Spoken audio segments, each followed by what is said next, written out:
residents in Tongaat, north of Durban, have embarked on a protest march demanding national government to intervene in the water crisis in the area. They've been without water for more than 4 months after infrastructure was damaged by the April floods.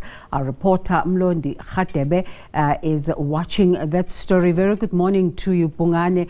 What are the residents of Tongaat saying?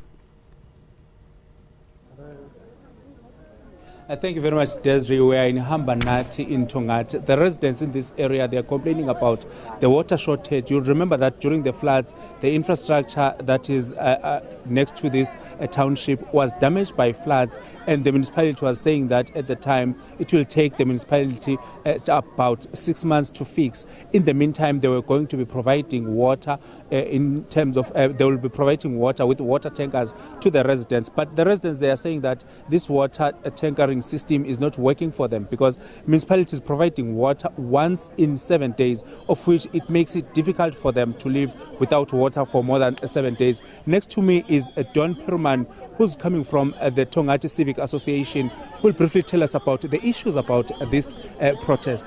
Don, thank you very much for your time. We understand that today the ADCO committee from Parliament is visiting the water treatment plant. What is your take in relation to that? Look, we welcome them coming to check and inspect and give us a progress report regarding the water treatment plant.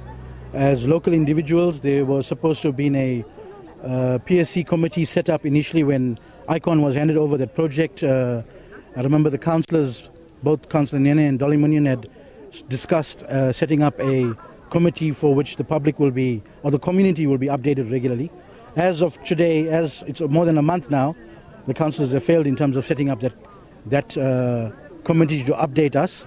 We understand the progress is quite advanced. We are happy about that. But today's protest is not related to the water treatment plant. It is related to the fact that there are other means and ways of getting water into Tongaat. One of them strictly is the fact that it's merely watershedding the areas of the Ilembe, meaning the Belicho, the Groudville, the municipalities that fall under the Ilembe, Caesar water, and diverting about 5 megs of water into Mamba Ridge.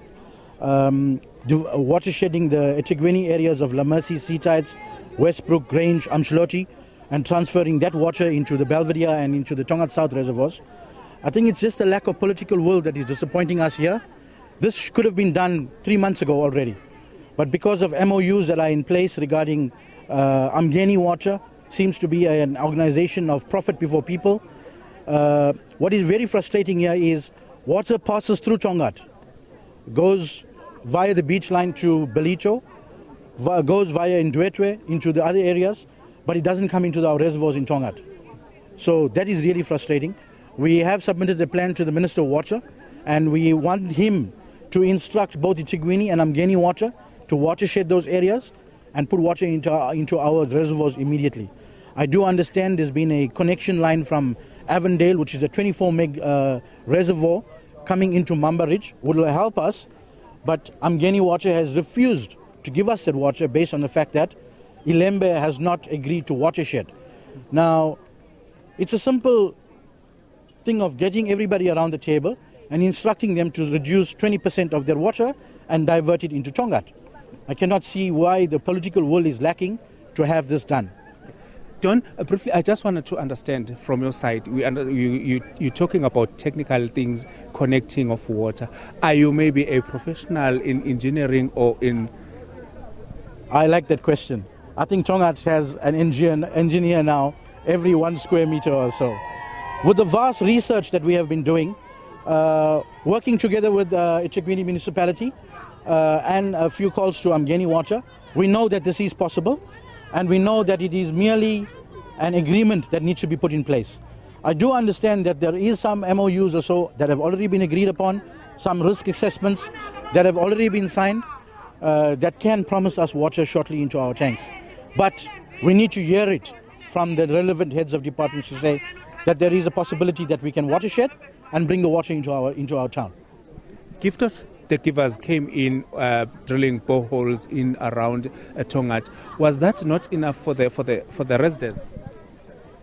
I would say Gift of the Givers did an excellent job getting us boreholes in various strategic areas. We have 60,000 some odd residents.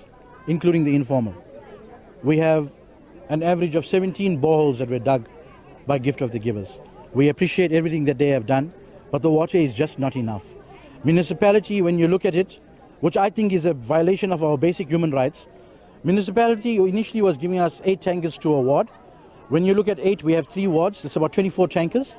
Let's give them the benefit of the doubt and give them 3 loads per day. I would say that will estimatedly give us about 1,000 or 1.2 million liters of water delivered in a day. When you divide that by 64,000 or 65,000 residents, that's not even a 20-liter bucket of water per resident per day to survive. So I don't understand how a eThekwini expects us, me as an individual, to survive on that kind of water. Yes, they're coming with the water, but it's too less. Tanker contracts have been terminated. Our argument here is not about tankers. We merely want our water on our tap by watershedding the various areas that we discussed. Thank you very much for your time. Thank you so much. Appreciate it. There was Don Peruman from the Tongaat Civic Organization, briefing us in relation to the challenges that they face with. They are trying by all means to communicate with the municipality to make sure that they bring the water on their water taps. But we just I'll just step out of the short desert just to make so that you can see the residents of Tongaat. They just came out and they just blockaded the main road that is as going inside the Hambanati township. Schools in Hambanati, clinics in Hambanati are not operating because the residents, they've blockaded this area, whereas is the entry part of this township. Even the school children, they did not go to school today, but we'll just keep the viewers posted because we'll be in and around Tongaat to try and monitor this protest. But the police officers also, they are in this area monitoring this protest. Back to you, Desiree, in studio for now.